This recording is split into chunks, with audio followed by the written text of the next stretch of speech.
Liam Carter had everything. At just 22, the billionaire heir from London had a face that could launch 1,000 heartbeats and a fortune that turned heads faster than a Ferrari. When he arrived in the United States to attend Stanford University, whispers followed him everywhere. Girls giggled in the corridors. Boys envied him. Professors even took a second glance. Liam didn't just walk.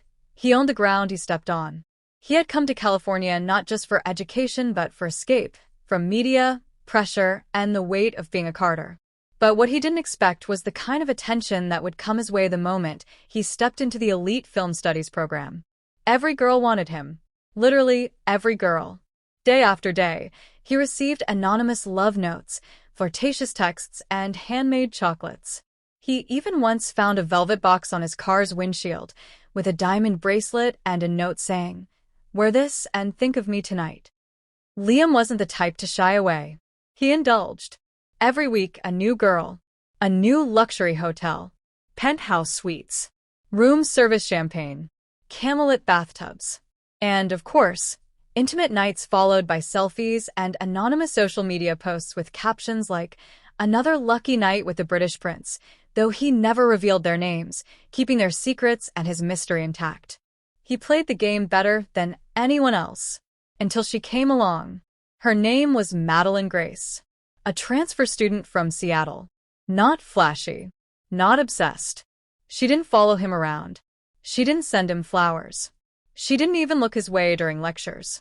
That's what hooked him. He tried the usual, sending his assistant with roses, leaving notes in her locker, but she ignored them all. One afternoon, after a film screening, Liam approached her directly and said, "You don't like me, do you?" Madeline looked him dead in the eye. "Not really. I prefer movies over billionaires." He was stunned and challenged. Over the next few weeks, Liam tried harder than ever to win her attention. He started attending all her workshops, offering to work on projects with her, even taking acting lessons just to spend more time near her. Slowly, Madeline gave in. She smiled more, laughed at his jokes, shared coffee after class, and eventually, after 2 months, she whispered to him during a late-night film discussion, "You're not that bad after all." Liam's heart raced. This was different. She wasn't just another girl. She meant something. They started dating exclusively. No more random girls. No more hotels, except one. They booked a suite in Napa Valley on their 1-year anniversary.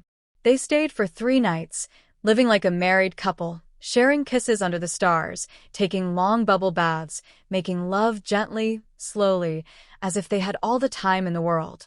By their 2nd year at Stanford, Madeline moved into Liam's private residence off campus.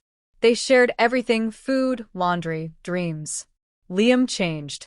He became loyal, grounded. He even bought her a ring.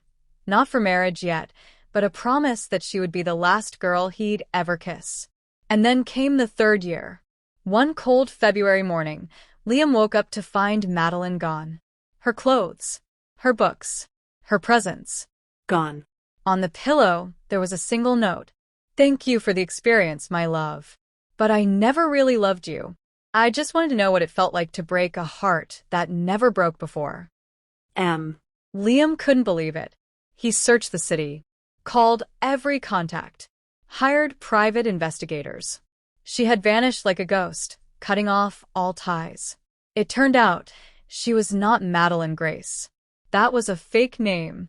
She was Eve Stone, an actress from New York, who had been part of a private bet made by a hidden online group called the Mirror Club, a dark society of emotionally bruised women who got revenge on playboys by seducing them for years and then vanishing without a trace.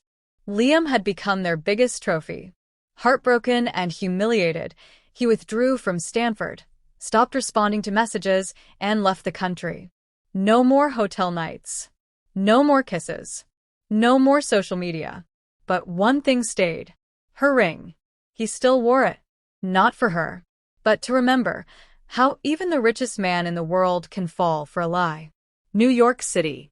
The skyline glittered under the moonlight, but Liam Carter, now 25, was a changed man. No longer the charming billionaire playboy. No more paparazzi, no social media, no Stanford. He had built something else, Carter Films, an elite independent production company focused on authentic stories and raw emotional cinema. The heartbreak had turned him into an artist. He didn't chase women anymore. He didn't even look at them twice. He only lived for his work and the memories of her, Eve Stone, the woman who disappeared after destroying his heart. Until one cold evening, in the middle of an audition for his next movie, his assistant ran into the room holding a file. "Sir, there's someone who just submitted a late audition. No agent, no headshot, but I think you need to see this." He opened the file. The name on the sheet made his blood freeze. Madeline Grace. Real name, Eve Stone. He stared at the photo attached to the form. It was her. 3 years later. Older, even more beautiful, but with the same eyes that had once looked into his soul and shattered it. Liam stood up, silent. "Bring her in," he said calmly. When Eve walked into the audition room, she stopped mid-step. Their eyes met. For a long, long moment, no one spoke. The silence was louder than any scream. "You've aged well," he said, voice cold like steel. "I didn't come here for you," she replied, though her hands trembled. "I came for the role." Liam chuckled. "You always were a good actress." He leaned back in his chair, studying her. "So tell me, what happened after you walked out of my life with a fake name and a lie?" Eve blinked. "You wouldn't believe me if I told you. Try me." She took a deep breath. "I was part of a revenge pact. The Mirror Club. You found that out, didn't you?" He nodded once. "But it stopped being about the game after the first year. I fell for you, Liam. I truly did. That's why I left." Liam laughed bitterly. "You fell for me, so you left me?" "I was scared. Because for the first time I didn't know if I was acting or actually in love. And the Mirror Club, they threatened me. Said if I told you the truth, they'd ruin your company." I panicked. Silence again. "I've regretted it every day," she whispered. He stared at her. "You broke me, Eve. I gave you everything. I changed for you." Tears welled up in her eyes. "And I destroyed the only real thing I ever had." Liam stood and walked toward her. She didn't move. Then he gently touched her face. "Do you know what hurts more than being betrayed?" he asked. She shook her head. "Still wanting the person who betrayed you." And then, to her complete shock, he kissed her. Not with passion. Not with anger. With pain. She kissed him back. Softly. Desperately. Years of longing and regret poured into that one moment. Their lips met again, and again, until Liam suddenly pulled away. "You'll never get another chance," he said, voice heavy. Eve's lip trembled. "I don't want a second chance. I just want to be close to you, even as a stranger." Liam turned away. "I'm casting you," he said. "Not because I forgive you, but because I want to see if you can finally be honest in front of a camera." She nodded slowly. "I will."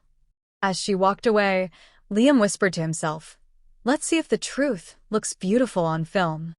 6 months later, the world couldn't stop talking about The Billionaire and the Liar. Critics called it a masterpiece. Awards poured in. Liam Carter and Eve Stone were once again on magazine covers, talk shows, and film festivals. They stood together, smiled together, but never touched. Not off camera. Behind the scenes, there was distance. Invisible but sharp. Liam was colder than before, and Eve, she looked at him the way a painter looks at their only masterpiece, proud, but full of sorrow. One night, after the film's global premiere in Paris, Eve found Liam on the rooftop of their hotel, gazing at the Eiffel Tower. "You still can't forgive me, can you?" she asked softly. Liam didn't turn around. "Forgiveness isn't the problem, Eve." "Then what is?" "I don't know if you're still acting." She stepped closer. "I'm not." He turned to face her. "Then prove it. Tell me something you've never told anyone, not even during our 3 years together." Her lips trembled. "I was pregnant once. With your child." Liam froze. "I lost it. Weeks after I left you." Tears rolled down her cheeks. "I was going to tell you everything. I had the flight booked back to California. But the miscarriage, it broke me. I didn't want your sympathy. I wanted your love." Liam felt the world spin beneath his feet. He walked away from her, then stopped. You carried my child and walked away alone? Eve nodded, crying. I was broken too, Liam. But I buried it. I thought you hated me so much you'd never believe me. There was silence again. But this time, Liam didn't turn cold. He opened his arms. And for the first time in years, she ran into them. He held her like he'd never held anyone, as if he'd never let go again. I still wear the ring, he whispered. Every night. I never stopped loving you. They kissed. And this time it wasn't pain. It was hope. They made love that night.